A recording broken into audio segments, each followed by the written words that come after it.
Gordon, who took one of my children back down to the preschool room just a few moments ago. As if on cue, my daughter Ella arrived just as Tuli began our meditation. I come to Mother's Day, as we each do, I imagine, with a variety of identities that inform how I understand this holiday and how I struggle or accept it. An adopted child, a person who left home as a teenager, a lesbian, a wife, a mother of two 2.5-year-old twins. We've come a long way from the founding of Mother's Day, which was conceived by the Unitarian Julia Ward Howe as a rally cry for peace, and her vision that would be led by mothers united in their determination to never send another son to war. Now, besides the slight departure from its original purpose, Mother's Day, now in its commercial form, seems to celebrate the impossible mother. She is supermom, navigating a 25-hour day. She is a master of her career and her home life. The cookies are ready as she climbs the corporate ladder. She manages the schedule of her 2.4 children and gets in a regular workout. The more she does, the more we are told she is. The more she sacrifices, the more we are endeared to her. Now, I just want to ask, has anyone figured out how to be supermom? I'm taking open advice. Very few of us, I don't think any of us in truth, can live up to this kind of standard, right? And a lot of us arrive at this day and don't have the family dynamic or the ease of relationship that this super mom seems to be able to create. For much of my own early life, I was raised by my grandmother. And when I was just a little bit shy of 16, my granny died. Things in my home at that point became tumultuous and unsteady to the point that I had to leave.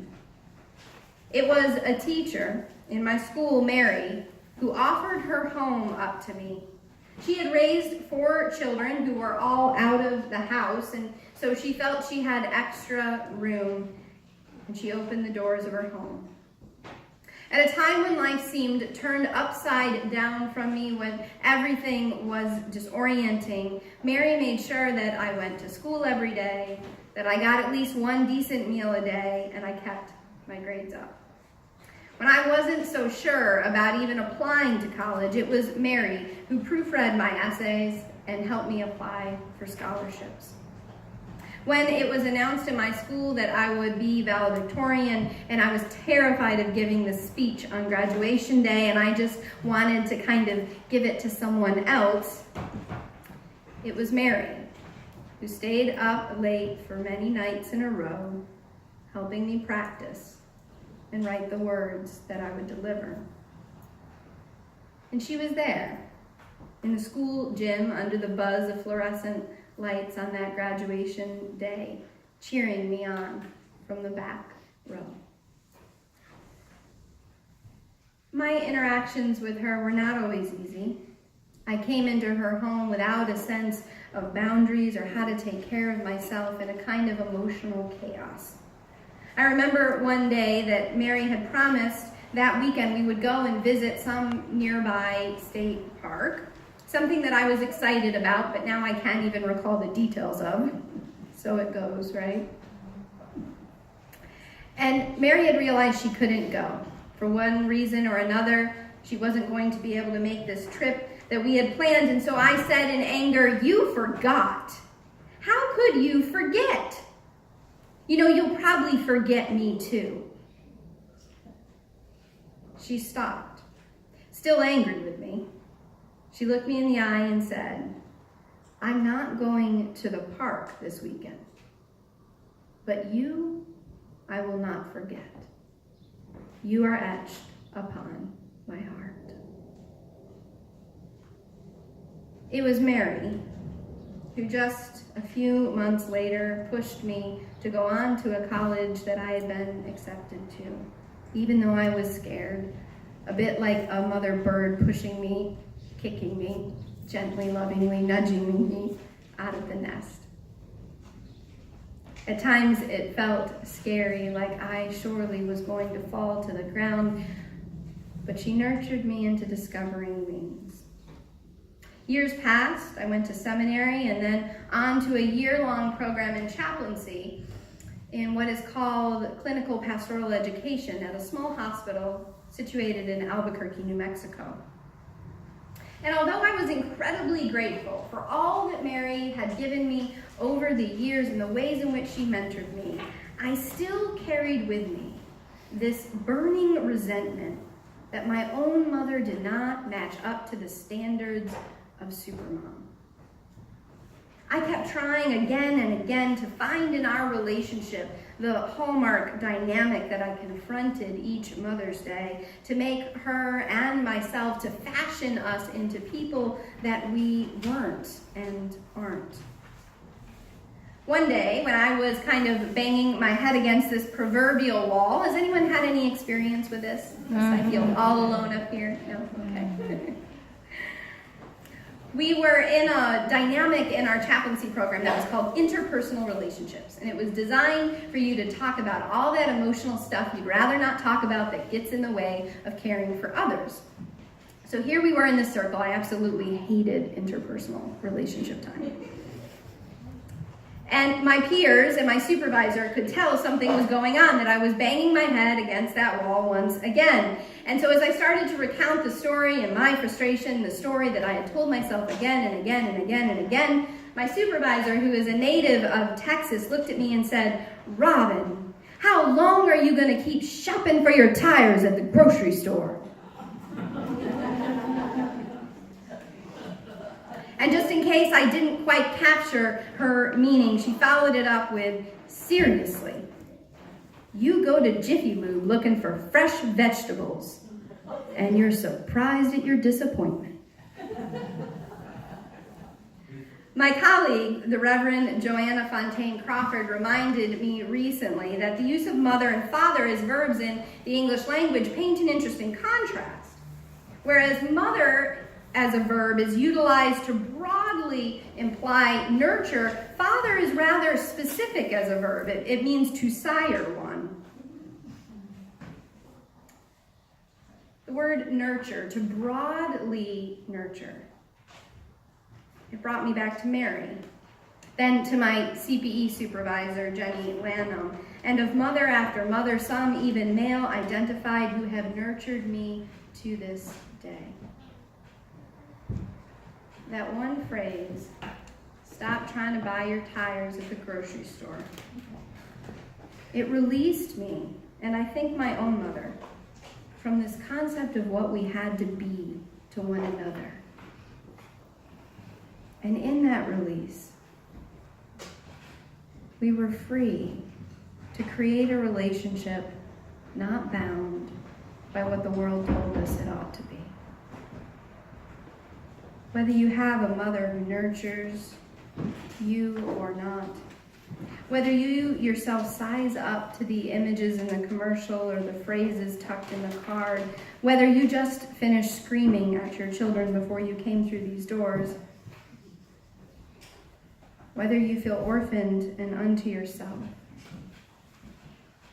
the truth is, the universalist truth, is that none of us is ever beyond mothering. We are never beyond love's grasp and the greater mercy that is offered by the mothers who would nurture us. If only we could see past the confines and the concepts our culture has given us. The only question is not if you have a mother, or if you've been nurtured, or if you could be loved, but how long do you want to be loved? Is forever enough? Is forever enough?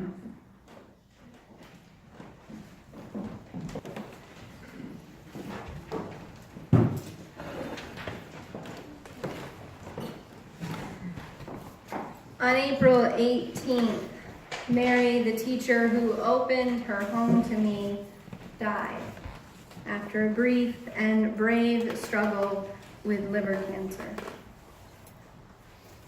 Her death has brought me to consider the immense gift that she gave me that senior year of high school and to consider my own mercy debt, if you will. We live in a time, I believe, when simply being right or having the facts is not enough. When retributive justice, an eye for an eye, is not enough. In a time when even if we were to get the laws right, the language right, something would still be missing. For when being right fails, when getting even fails, I believe it will be mercy, the soul's lullaby, that will make us whole together. There is a movement this Mother's Day, perhaps you've heard about it. It's being led by the Movement for Black Lives Matter to bail mamas out of jail who remain there because they can't afford the bail to get out. I think that's a kind of mercy that Julia Ward Howe could get behind. What do y'all think? It's certainly a kind of mercy on this Mother's Day that I can get behind. Since Mary's death, I've been asking myself again and again, Robin, do you have mercy? From the days when I searched for a mother and tried to force an identity and relationship upon my own mother, more and more these days, I see the many merciful ones who mothered me beyond identity, name, or role, who with the generosity of their spirit offered me mercy. And on this Mother's Day, out of humility for the gifts they gave me, I'm asking, where can I now give it back and bring more mercy into our world? By mercy, I mean that quality of loving someone while holding them accountable. I am not going to the park with you, but I love you, and I will never forget you. By mercy, I mean the ability to hold the screaming child, to see in someone more than their failings, to hold the fullness, the wholeness of their humanity, which includes their future and possible story. By mercy, I mean that soul balm, to give more than what makes us even with one another, to give until we are whole together. Mercy in these days is calling me, yes, to the fierce battle for justice in the public square and also the fierce battle for justice within my own heart. Do you have mercy, my soul asks? Do you have mercy? My prayer is that I can answer yes with my heart and my life, the litany of endearments, that they will someday echo in the ears of those who are etched upon my heart. Indeed, blessed are the merciful. Blessed are the many who mother. Blessed are the bearers of lullabies, carrying us through the night into daybreak with song.